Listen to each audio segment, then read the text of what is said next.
In such a short amount of time, she can make the chemistry between two people so great. They may as well put like a massive warning on this saying you'll need therapy after this, because are you kidding me? I'm terrified now. I think it's just a heavy book. I just don't think I was ready for such a heavy book. It's been sitting on my TBR, like physical TBR, for a few months now. Hi my loves, welcome back or welcome to my channel. Welcome if you guys are new. Really quick intro. Today we're going to be doing a video that I have been seeing so many people do over such a long time, and I've always wanted to do one, and I feel like we have quite a few books on my TBR at the moment, my physical TBR specifically, we really need to get through. So this is going to be episode 1 in a TBR takedown. We're going to be trying to read as many books from my TBR as possible. I think the first one we're going to start out with is To Play by Ali Hazelwood. This is her newest release. It is so tiny, okay? It's absolutely tiny, but I figure we can just like speed through it, and it's really satisfying to read a book really quickly. I love Ali Hazelwood. I'm excited about a new release from her. This is a really pretty ARC edition that I got sent by Hachette. There are so many books on my TBR that I'm really hoping to get to this video, The Poet Empress being one of them. I feel like we'll start with a romance and then we'll probably be pretty fantasy heavy for the rest of the video. I have no idea what this is about. I know it's like a video game romance kind of thing, but I'm excited to dive into it. This is episode 1. I'm super excited to start a new reading series. We're gonna get started straight away. We've got a lot to get through.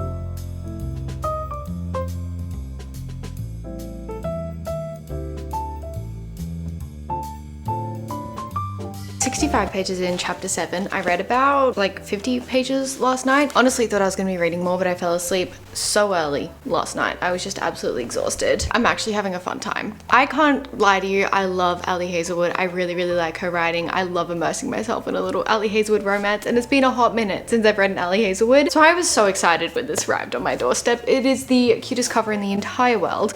Also, something that's really cute is every chapter we have these 5 hearts, I think, and every chapter they get a little bit more full as I guess as our protagonist gets more happy. I don't know. Basically, as I did say earlier, we are following a video game company. Like our main protagonist, Viola, works in a video game company. They are basically merging or like kind of working alongside this other really big video game company, and so they decide to go on like this brand trip, like this company retreat, to start to get to know each other better. They're going to be working in quite close proximity, and they want to get a really good like work environment kind of established so that they can do that. So Viola's going with her company, and then the other company that's coming, one of those people is Jesse. He's a guy that kind of is like a nemesis of Viola's, that she thinks he hates her because she heard him talking behind her back once, everything like that. Like she just thinks he hates her. She used to have a crush on him, and now she like just can't really stand him. Turns out, yeah, he's at the retreat as well. So I guess it's like a bit of a forced proximity kind of thing. Starting to get a little bit more on that, and I'm really happy about it. Honestly, it has just started raining. I think I'm gonna sit down and read as much of this as I can this afternoon. I'll probably finish it in the next sitting, to be honest, because I think I've only got like just over 100 pages left. It's really fun. I feel like one thing I love about Ali Hazelwood is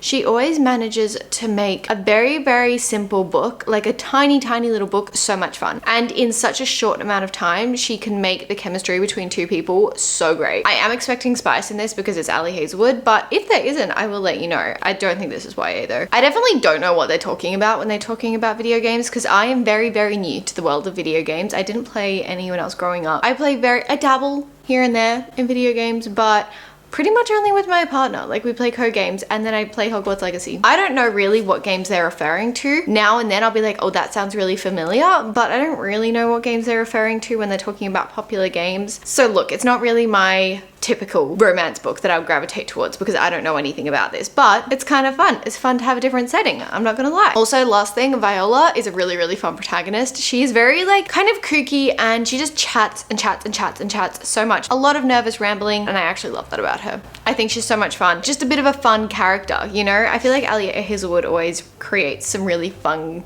female leads. So I'm gonna go sit down and just continue reading this, and I'll update you when I've finished it, I guess. I don't know, maybe I'll update you halfway through, but it feels weird that there's only like less than 200 pages in this book.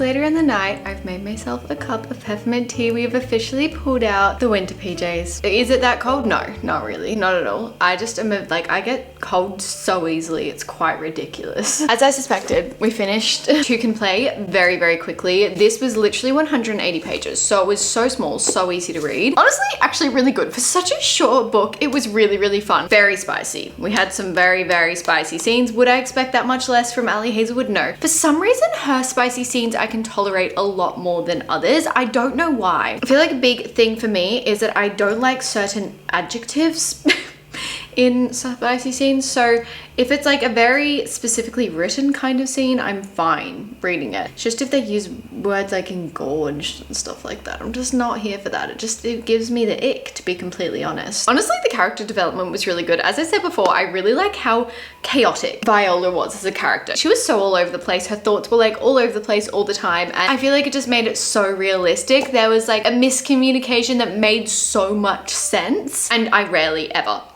say that about miscommunication. I always recommend picking up little Ali Hazelwood books. I feel like they are the absolute cure to a book slump. Funny, because now and then I feel like her books can feel like they drag on a little bit by like kind of, I don't know, the last quarter of the book. I feel like you're like, okay, we can wrap it up now. But then you can see her do something like this in such a short amount of time and absolutely nail it and have incredible chemistry, even though you're only with them for 180 pages. I would pick this up if you need a book slump recommendation, if you want to get into it. Honestly, I do not have that much say because it was so little, but you know, it is another one ticked off our TBR. It is a physical book I had on my TBR, the cutest book I have on my TBR. I always find novellas really, really hard to rate. I almost don't want to rate them. Well, is this a novella? I don't know, a short story. You don't have a lot of time to build a connection with your characters or anything like that. Even though I honestly built quite a connection between these two. There was also some scenes in here, by the way, not the spicy scenes even, but like other scenes that were giving me butterflies. I was like giggling over our main protagonist. I loved our main protagonist. The effort in communication towards the end was admirable. Like, it was so great to see. I love Ali Hazelwood. I'm always going to be an Ali Hazelwood fan. Okay, the next book. I was kind of tossing up between books on my TBR for the next one. I was tossing up between two. First of all, Cleopatra by Sarah L. Afari. This is on my TBR for the month, and I was like, you know, Egyptian / a little bit of Greek mythology as well. Like, that could be really fun. But then right next to it was another book that was also on my TBR for the month as well. Even though this isn't technically like a monthly TBR takedown, it's just a TBR in general. We have so much to get through. I couldn't deny this. This is such a new edition as well, but like, this has been on my mental TBR since before it even came out. Like, there was no way I could deny this. This is The Poet Empress by Xian Tao. I have only read 10 pages. So I literally cannot comment on it. But from what I know, in this world, magic, like the whole magic system, is based around poetry and writing, basically. I'm not really sure. It says words are weapons and poetry holds ancient magic. Like, is that not so fun? I always really, really appreciate when a magic system is different. It's unique. I haven't heard about it before. That always draws me in so much. Like a stage set for villains. That's one of the reasons I loved it so much. Oh, it says the epic political arena of the Poppy War by R.F. Kuang meets the intimate tragedy and luscious language of the Song of Achilles by Madeline Miller.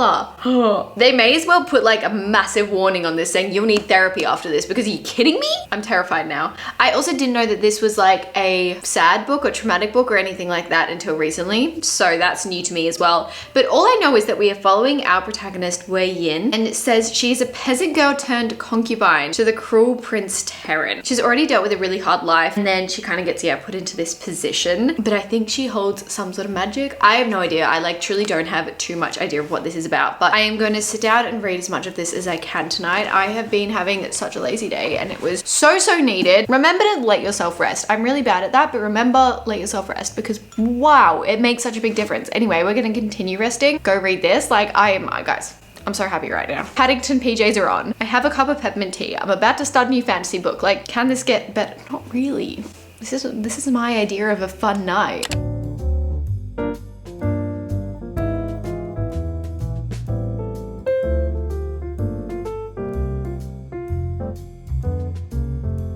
I actually read a lot more than I thought I was going to get read last night. I am I would say almost halfway through. We're at page 174. This is very much reminding me of A Song to Drown Rivers, I will say. I don't know if that's just because like I associate that book with Jamie, and obviously I associate this one with Jamie, but I feel like it's giving very similar just vibes in the sense of pacing. It is very fast paced. We are working very quickly with our protagonist. She pretty quickly is taken from her very poor peasant life and becomes the prince's concubine. I've got like a lot of thoughts. There's things I'm really enjoying about it. First of all, I'm really liking the writing. I think it's really beautiful, super lyrical. A lot of work has been put into this. It almost feels like reading a poem, if that makes sense, but in a very immersive, easy kind of way. It's not like you're trying to figure everything out, like trying to decode what it means, but it's just like there's something that flows moves really beautifully about it. Thing that I'm struggling with a little bit is I feel like I don't know our main protagonist. I'm not getting a true like sense of who she is.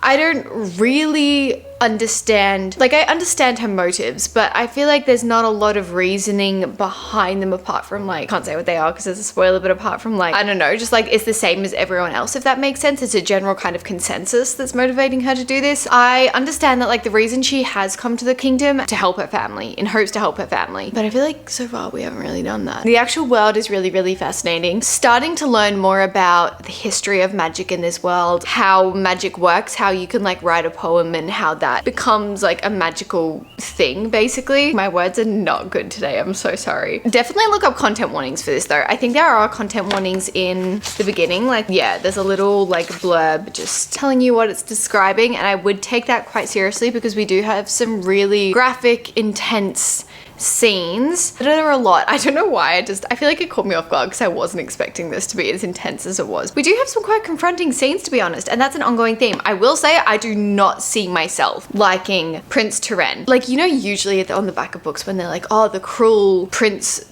of this, or the you know, the unhappy or the grumpy, the blah blah blah blah, and you're like, oh yeah, okay, that's going to be our main love interest, and we're going to see like depths and stuff. We're definitely seeing depth. Oh my gosh, I hate him. I hate him so much. Like, he is evil. He's actually one of the most mean people, and the crazy thing is we understand why he's like that, and still I don't like him. I think he is evil. So unless there's some crazy force manipulating him into doing these terrible things, I'm not gonna like it. I'm really curious to where this is gonna go. I feel like at the moment we're kind of just going about this role, like the role that our main protagonist has to play and has to fulfill in hopes to help her family. Like, we're just kind of pondering along in it. Like, I like it, but not a lot of action is happening at the moment, which again kind of confuses me. I think it's just a heavy book. I just don't think I was ready for such a heavy book, but you know, we're powering through. As I said, this has been like one day and I've read quite a lot, so I don't know, maybe we might read a bit more tonight. I also just have this feeling that I can't trust a lot of people. I've got that feeling, you know, when that starts creeping up on you.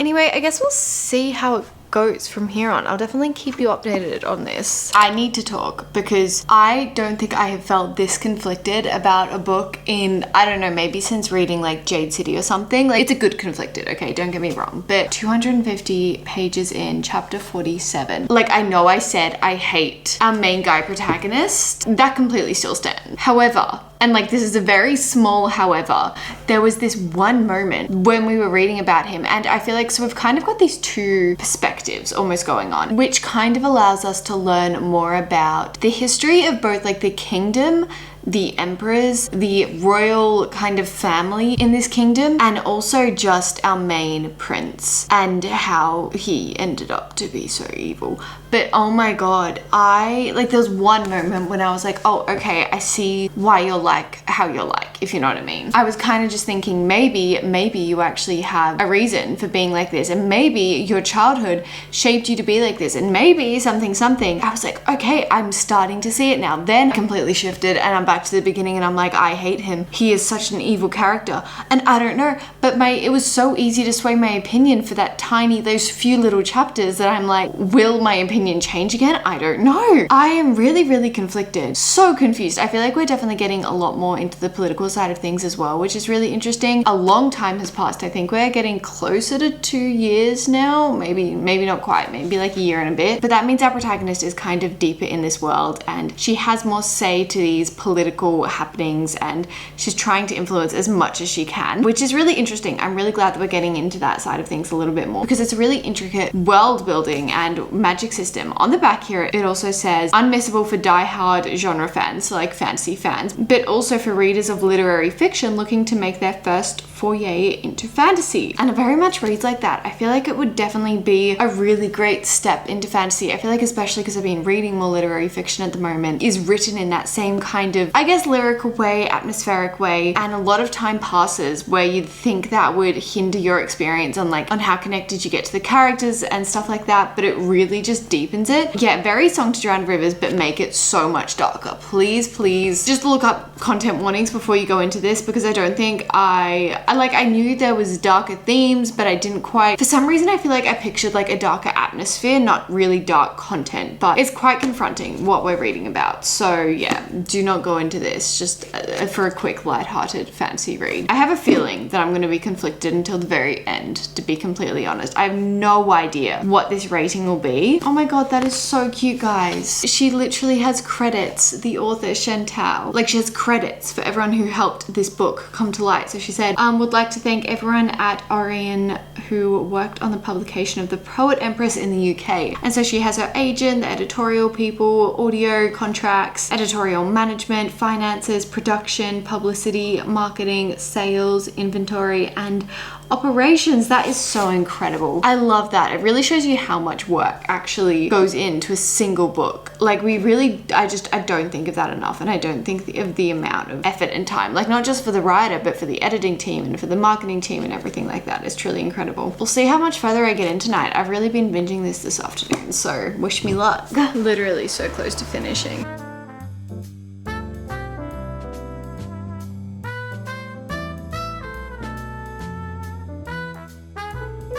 What on earth? What?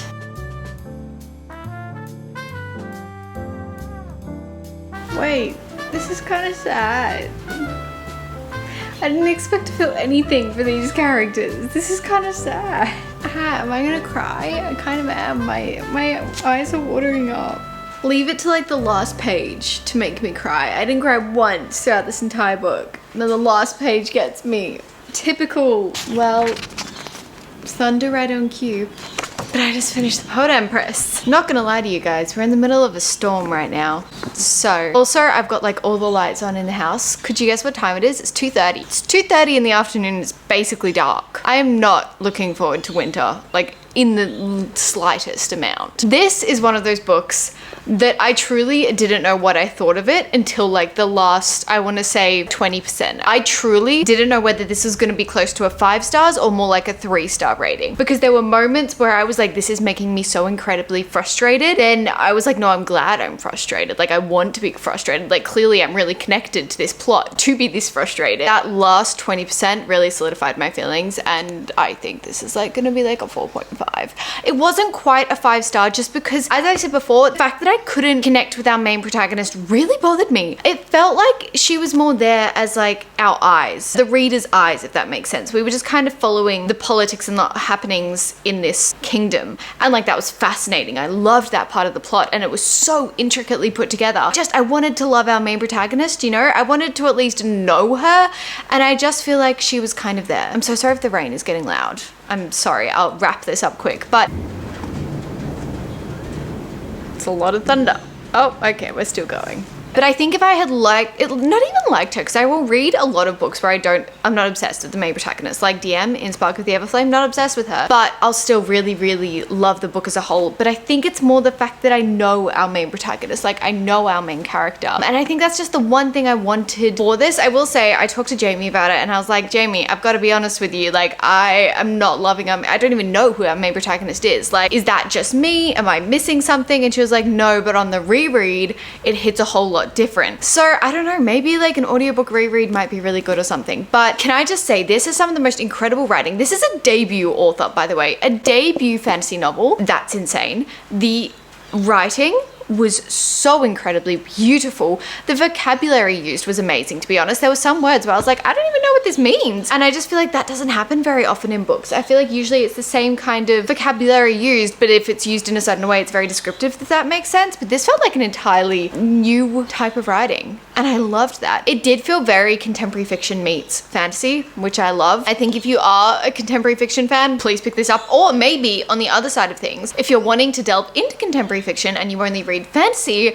maybe you could read this as to like get a taste of what it might be like. I feel like one theme that is very like contemporary fiction of it is the fact that we take place over such a long period of time, but it's not a very big book. I feel like in fantasy books, the only series I've read that has taken place across a long time period is the Jade City or Greenbone saga. The actual structure of this book was also really interesting, and I think it really aided to it. As I said, we kind of had these like almost glimpses into the past, alternating perspectives. This is really crazy storm. I am so sorry. It's been raining all afternoon, so I was like, I'll just pick up the camera because it's not going to stop anytime soon. Now it's storming. Hopefully you can hear me fine because I have to get all my thoughts out now, otherwise I'll lose them. But overall, incredible book, incredible writing. That ending was a little bit brutal. Really dark themes explored. Really, really dark themes. It was very political, which you guys know I've been loving my fantasy politics at the moment. Just wow. I feel like this is one that I'm gonna just keep thinking about. Like, how is this a debut book? Don't understand. This was very, very good, but also it made me so angry. And then up to the last, like 10%, 5%, I didn't know what was gonna happen.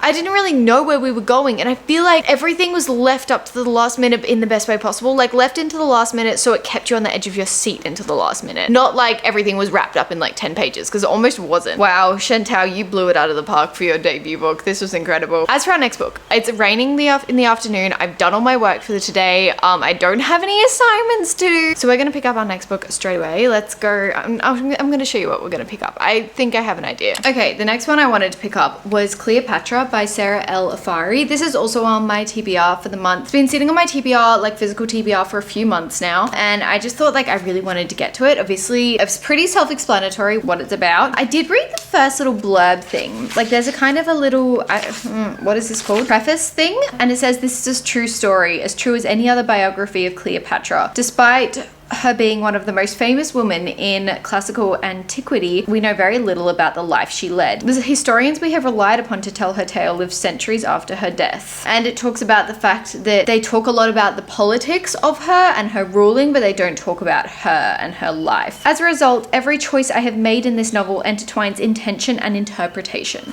So I think we are definitely based around truer facts following Cleopatra and her life and legacy and ruling. I'm sure creative freedom has been taken to it, because like kind of have to. So yeah, this one will be kind of interesting. It's quite short. I think it's just 330 pages, so a little read, but I want to dive into this afternoon. I love any kind of like mythology influenced magic system fantasy. What's really interesting though, I haven't read a lot like fantasies that are actually set back in that time period. I read a lot of like Egyptian inspired magic systems or Greek inspired hierarchies or gods or anything like that, but I haven't read a book that's actually set back in that time. Usually they're set in modern times, but like with historical influences. New author to me. We're just exploring new authors. Chantal was, obviously Ali Hazelwood wasn't, but Chantal was new. I'm excited to jump into this, and I'm curious to see how much of this reads like a biography, whether it reads like a story.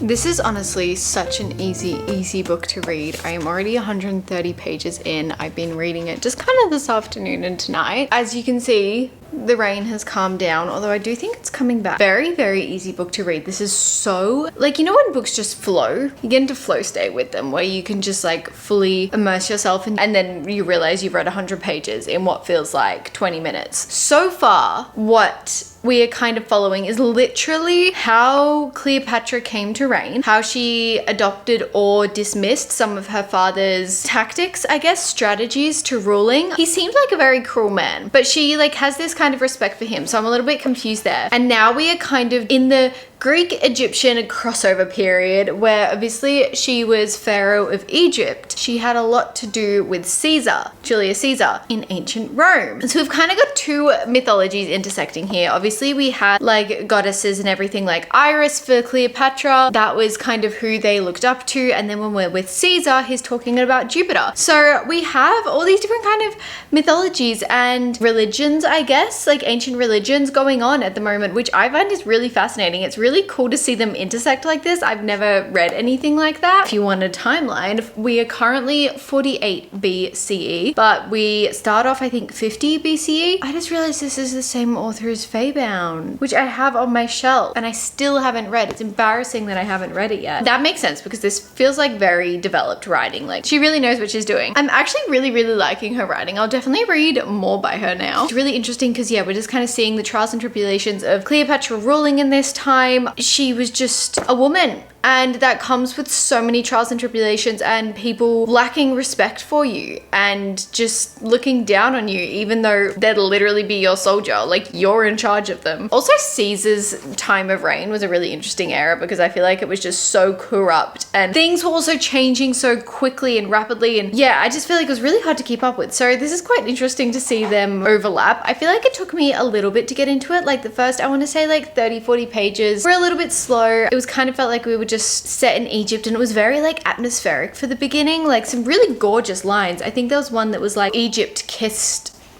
my hair or something, talking a lot about the Nile, our landscape that we're set in. Yeah, lots of things like that. It was kind of more setting up the atmosphere rather than like the plot, if that makes sense. And I feel like now we're kind of getting to the plot and getting to the politics and everything like that. So yeah, I'm also very curious to see like how much is real and how much isn't. There are these really funny moments at the beginning of every part. So I just reached 2 or part 3. She has these quotes from historians. She kind of just like debunks these quotes. This one's talking about, it was a forged letter about her being in a brothel and stuff, and the author Sarah kind of just corrects that and she's like, no, that's literally not even possible, that did not happen. I'm gonna keep reading. I think I'm gonna like this, like I'm having a good time. Last night I ended up just staying up and binging Cleopatra and I finished it. I don't know why I've been finishing books so quickly recently. Like I love it, and I probably because I actually have time, but this was such an easy read. It was so easy to just speed through. I didn't really have to switch my brain on very much, but in the best way possible. I can't explain why,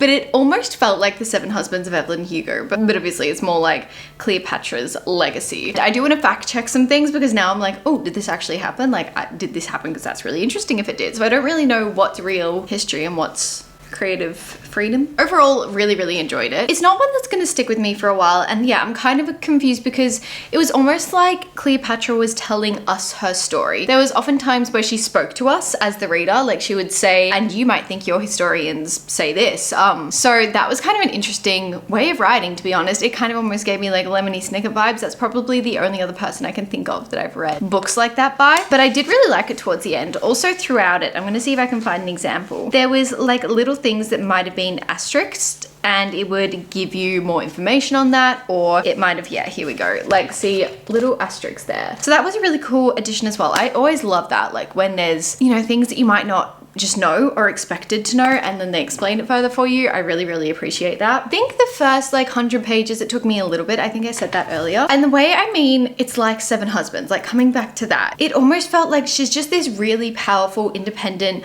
woman, and it was like her love story throughout all the politics that historians talk about. Like it was kind of like her personal journey, not just what we have been told. And I feel like Evelyn kind of gives that same. I don't know, there was something about her that reminded me of Evelyn. Like there was something mysterious about her. The ending was kind of bittersweet and I can't even say it. We didn't focus on a specific thing more. We were definitely more focusing on her life. I think if you enjoy ancient Rome, ancient Greek, ancient Egypt, you will really enjoy this because it's very ancient Egypt focused, obviously, but then we do have that Roman influence as well. We see Julius Caesar, everything like that. And I feel like it's really fun to see these historical figures in a creative setting. I really liked Sarah Elefari's writing. I definitely want to read Fable now. That's like really made me want to read it more. I don't know why I haven't read it, to be honest. It just hasn't like stood out to me. But as I said, really easy. It flows really well. You can really immerse yourself in it. And it's one of those books that you can just sit down and binge in a sitting. I feel like they're really great like vacation reads, or maybe if you're going on a plane or something like that, I think you'd be able to sit down and read this really quickly. Maybe any of her books, I don't know. They don't seem very long to me. I'm really glad we got this one off the TBR though, because I feel like it's been sitting staring at me for a while now and I've been a little bit intrigued, but like just not quite intrigued enough to like pick it up over other books. I don't think it has very many ratings either. Like when I was adding it to my Goodreads and to my Fable, I was like, wow, this doesn't have very many reviews. It only has 4,000 ratings, 4,400 ratings, and it has a 4.1 average. That's not very many. It was almost a very whimsical read, like an ancient whimsical read. I think this is gonna be at least a 4 stars, to be honest. A lot higher than I thought. As I said in the beginning, I was like,